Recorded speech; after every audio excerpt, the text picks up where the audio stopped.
నేను షారోను పొలములో పూయు పుష్పము వంటి దానను, లోయలో పుట్టు పద్మము వంటి దానను. ఇక్కడ 2 రకాల ప్లేసెస్ మనం చూస్తామండి. ఒకటి పొలములో పూయు పుష్పం వంటి దానను, లోయలో పుట్టు పద్మం వంటి దానను. నేను పుష్పమని పద్మాన్ని అంటుంది, కానీ ఒకటేమో షారోను పొలము.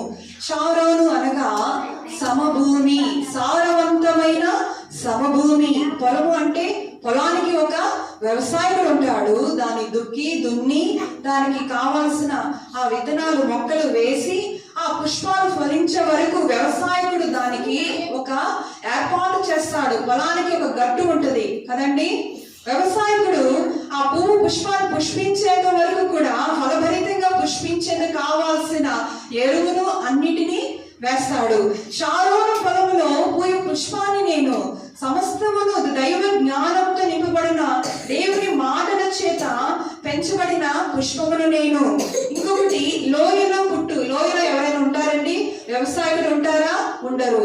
కానీ అయినా నేను పద్మాన్ని అంటుంది. లోయ అనగా శ్రమకి గుర్తు. శ్రమలో కూడా నేను పుష్పించే పద్మాన్ని అంటుంది. షారోను పొలములో పుష్పము అంటుంది. పువ్వు దేనికి సాదృశ్యం అండి?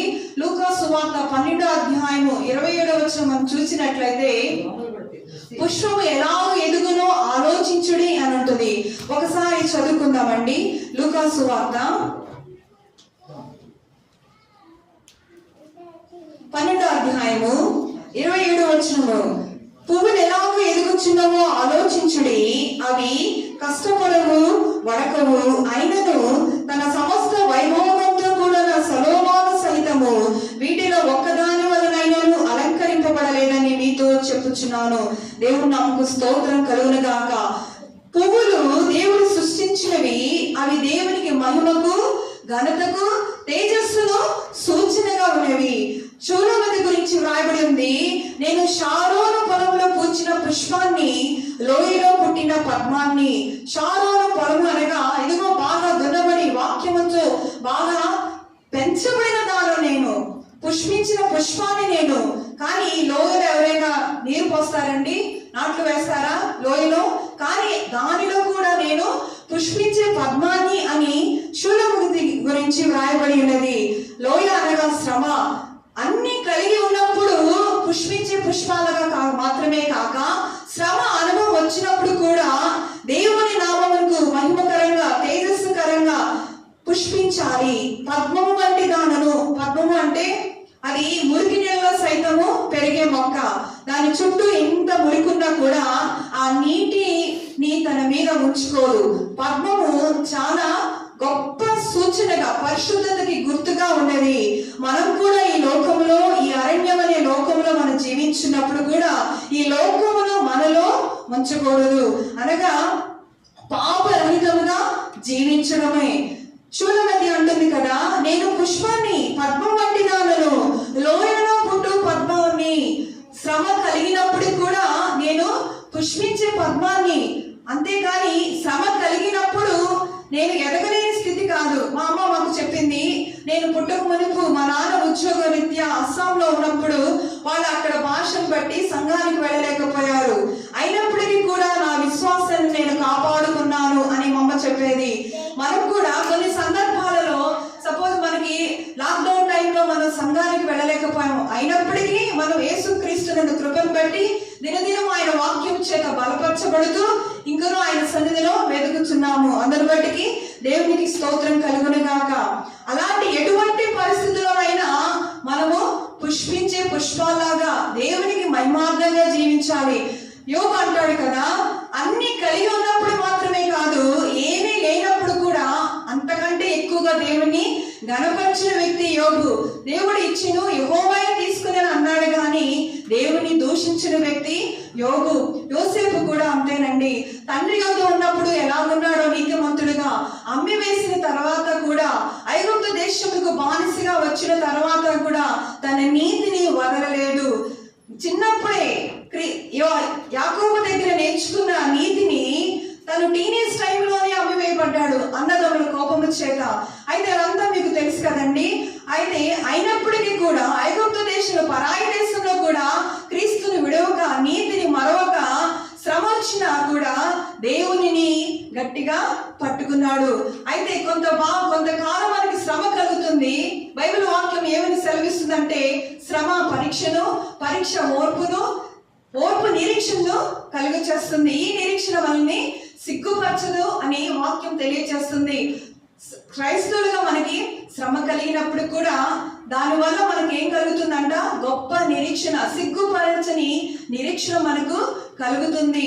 మనం కూడా అరణ్యం లాంటి శ్రమలో లేదా ఈ లోకంలో మనం జీవించినప్పుడు కూడా శ్రమల చేత మనము అనుభవించినప్పుడు కూడా మనం పుష్పాల వలె ఎదగాలి, అంతేగాని ఫలింపలేని వారుగా ఉండకూడదు. దేవుని వాక్యము ఏమని సెలవిస్తుందంటే అన్ని విషయాల్లో మనము ఫలించాలి. అంటే ఏ సమయం అయినప్పుడు కూడా మనం క్రీస్తునందు ఫలింపులోనికి రావాలి. షారోను పొలంలో పూచిన పుష్పం వలెను, అదే మనం అరణ్య లాంటి శ్రమల చేత మనము ఒకవేళ మనం శ్రమల చేత ఇబ్బంది పడినను కష్టమైన కూడా మనం కూడా దేవుని యందు పుష్పించే పద్మంలాగా ఉండాలి. ఈ లోకాన్ని మనం అంటించుకోకుండా, ఈ లోక మాలిన్యం మనకు అంటకుండా పరిశుద్ధమైన జీవితానికి గుర్తు తామర పువ్వు. హోషేయ గ్రంథం ఉంది, చదువుకుందామంటే ఒక మాట. 14వ అధ్యాయము ఇక్కడ 5వ వచనం చూసినట్లయితే, చెట్టునకు మంచు ఉన్నట్లు నేను అతని కుందును, తామర పుష్పం పెరుగునట్లు అతడు అభివృద్ధి నొందును.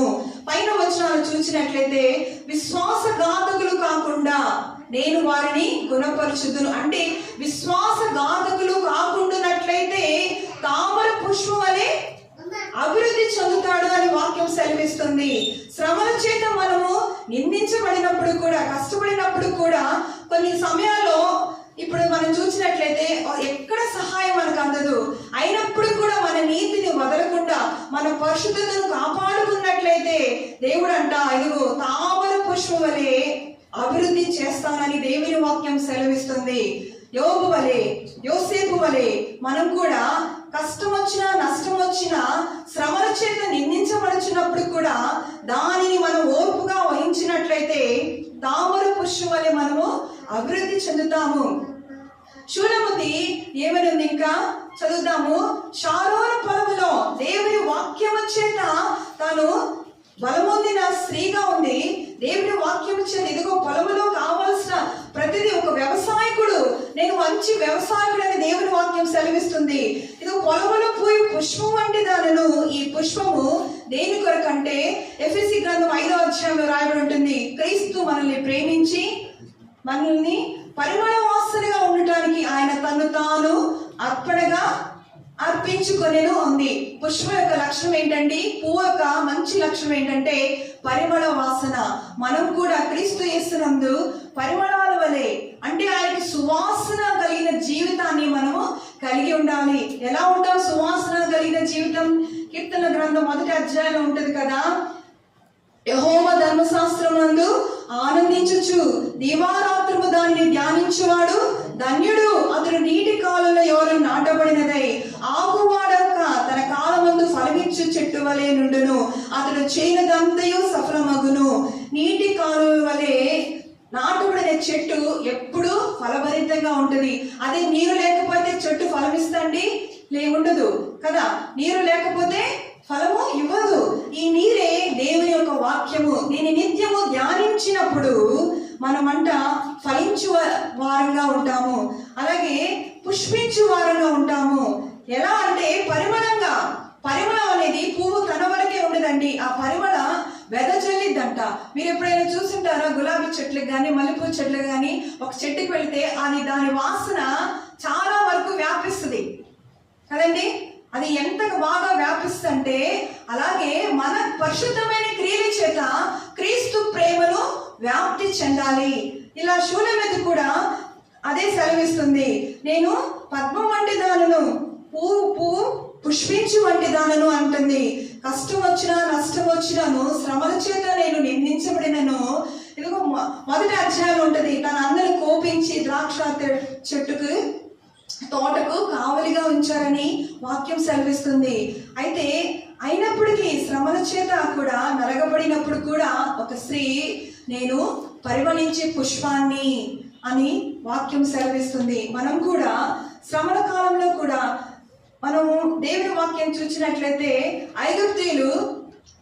ఐగుప్తు దేశంలో ఇశ్రాయేలీయులు చాలా బహు శ్రమలు అనుభవించారు. వారు మొరపెట్టినప్పుడు దేవుడు ఐగుప్తు దేశం నుండి కానాను దేశంలోకి, ఆయన వాగ్దాన దేశంలోకి వారిని నడిపించాడు.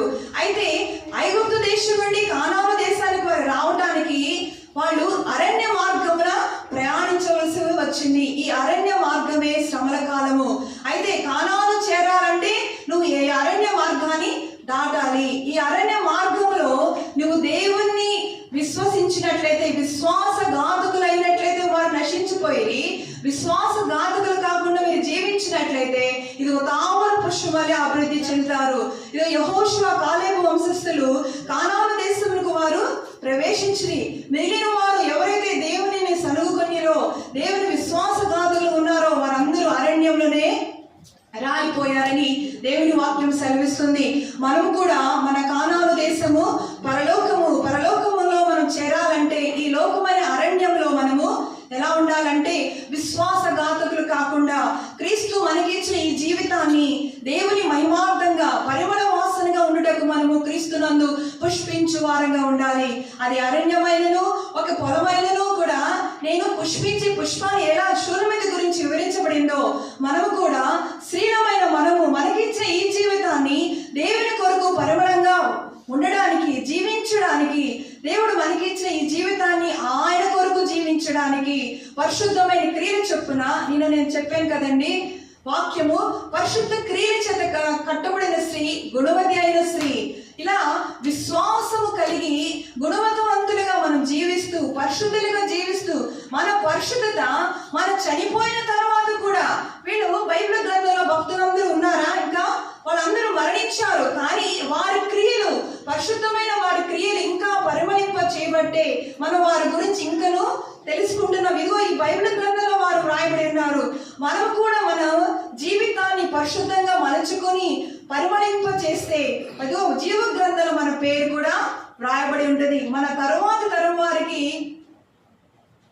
మహిమార్థంగా మనము జీవిస్తాము. శూలమతి వలె మనం కూడా పుష్పించు పూల వలె, సువాసనిచ్చు పరిమళం వలె దేవునికి మహిమార్థంగా, ఆయన ప్రేమకు గుర్తుగా, తేజస్సుగా పూలు ఈ ఒక రోజులో వాడిపోయే పువ్వే ఎంత అందంగా దేవుడు సృష్టించాడు.